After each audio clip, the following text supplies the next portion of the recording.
Today's poem is about the human element, as most poems really are, and one element of what it means to be a human above all others. Welcome to Strip Coverlet, where we squeeze the bigger picture out of literature. I'm Adrian Ford, and we are here for another poetry discussion, which will appear, of course, in the poetry discussion playlist here on the channel, a playlist which is now over 750 videos strong, 750 poetry discussions. I'm not proud of a lot, but I am proud of that. The idea of giving someone grace. How do we extend grace to our fellow man? Well, it's a question that only humans can answer, right? Do other animals extend grace? Do they think of it in the same way that we do? And in order to really get to the core of what it means to be a human being, I did what all human beings should do. I asked ChatGPT. So I just wanted to say, hey, give me 200 words of what it means to give someone grace. And it's a hallmark answer, but I think that putting yourself in this frame of mind before we get to the poem in question is fruitful for the poem. To give someone grace is to extend compassion when it is not earned, to offer understanding in the face of failure, and to see a person as more than their worst moment. That's a very interesting point for what I want to talk about today. It is not the same as excusing harm, but rather choosing empathy over vengeance, patience over punishment. Grace means holding space for someone to grow, to falter, to apologize, and to try again. It acknowledges that all of us are flawed and in progress. A pretty good answer so far for artificial intelligence, I think you have to admit. When you give grace, you resist the urge to define someone solely by their mistakes. You assume complexity instead of simplicity. You offer silence instead of judgment. Now it's getting a little runaway, right? A little wordy, right? It is a refusal to meet injury with retaliation and instead to respond with a quiet strength of mercy. Grace is most powerful when it is least deserved. It interrupts cycles of shame, bitterness, and isolation. It invites connection instead of collapse. It is not passivity. It is an active, difficult, intentional choice to see someone as a human, still becoming. That idea of still being in progress. In offering grace, you also receive it. Now we're lying a little bit. You lighten your own grip on anger and perfection. You participate in something sacred, the possibility of redemption and the profound hope that people can change. An interesting definition of giving grace. The poem in question today, The Man He Killed by Thomas Hardy. It reads as such. Had he and I but met by some old ancient inn, we should have sat us down to wet right many a napperkin, but ranged as infantry, and staring face to face, I shot at him as he at me, and killed him in his place. I shot him dead because he was my foe. Just so, my foe, of course he was. That's clear enough. Although he thought he'd list, perhaps, offhand, like, just as I was out of work, had sold his traps, no other reason why.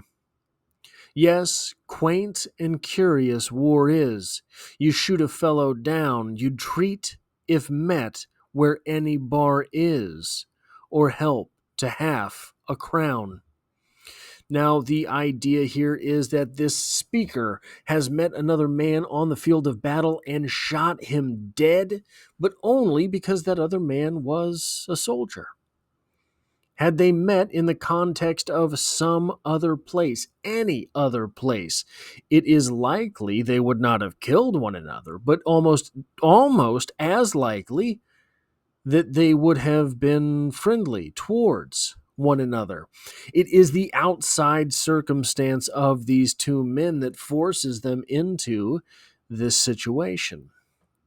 into this terrible, miserable situation.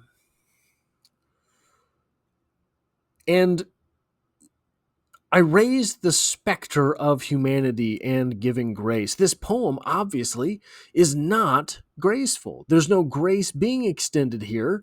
It is the opposite of grace, but it is the longing for grace. Our speaker makes it very clear that he thinks they would have been just fine had they met somewhere else. But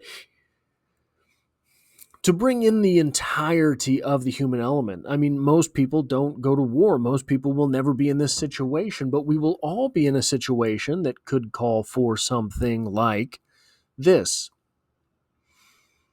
When was the last time someone cut you off in traffic? That son of a bitch. Right then, right? Mortal enemies for life. But had you met someplace else, probably that guy that cut you off in traffic isn't that guy all the time. Some people are. Probably he's not.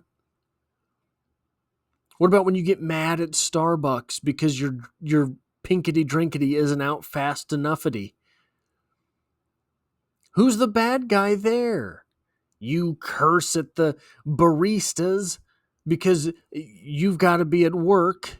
You are justified in your mind. They're the bad guys. But in their minds, they're seeing 300 customers in the matter of an hour and a half. Your pinkety drinkety is going to waitity. It will be out soon enough-ity. Had you met that barista someplace else, perhaps you'd have been all right. Now, here's where it gets interesting. Here's where this gets interesting. The guy who cut you off in traffic. Probably you're meeting him smack dab in the middle of his worst moment of the day. The barista who simply can't get the drink out. Probably you were meeting that person right at the worst time of their day.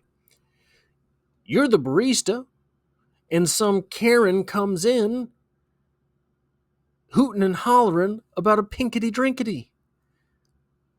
That is inexcusable. But probably you're meeting her at the worst moment in her day. Probably she woke up and she was waking up 10 minutes late with 8 minutes to get to work. She needed that sugary rush from the pinkety drinkety to be all right for her 9-hour shift at the car wash, hospital. I don't know where people work. And her kid had pink eye, which reminded her of the pinkety drinkety. And whatever else is wrong, right? She had a flat tire, had to change the flat tire, had to spend 30 minutes changing her tire. So by the time she gets to that Starbucks, everything is broken in her day. You've met her at the worst moment in her day. If we are all being the top form of ourselves, because we all have this inside of us, at that moment, that person comes into Starbucks. At that moment, that barista does not have your drink. At that moment, that guy cuts you off. You can look at the situation and rise above. You can look at that situation and say, I extend grace to this person. You cut me off in traffic. Maybe I'll flip you off. No, I'm not supposed to flip you off. It's supposed to be grace. I'm not going to flip you off. I am going to slow down and make sure that you have the space you need to drive in front of me. I ordered this drink online, and by the time I showed up, by God, it wasn't ready. You know what? If I wanted it done right, I should have done it myself. I will accept the consequences of not knowing how to make my own pinkety drinkety. This barista who is not able to get the drinks out fast enough, I accept that at the harshest moments, maybe I could be faster at my job. All those people can, in that moment of flare up, accept and deliver grace. But here's the question. Here's where it gets wild. Here's where it gets real interesting. That worst moment, you're there for that person's one worst moment. Probably you would like them outside of that. You are there for every one of your own worst moments. Every one of them, you're there. When was the last time that you decided to extend grace to yourself? I'm willing to bet probably it was longer ago than you have extended grace to someone else. Probably today, probably yesterday, probably sometime last week, you extended grace to someone being a jerk.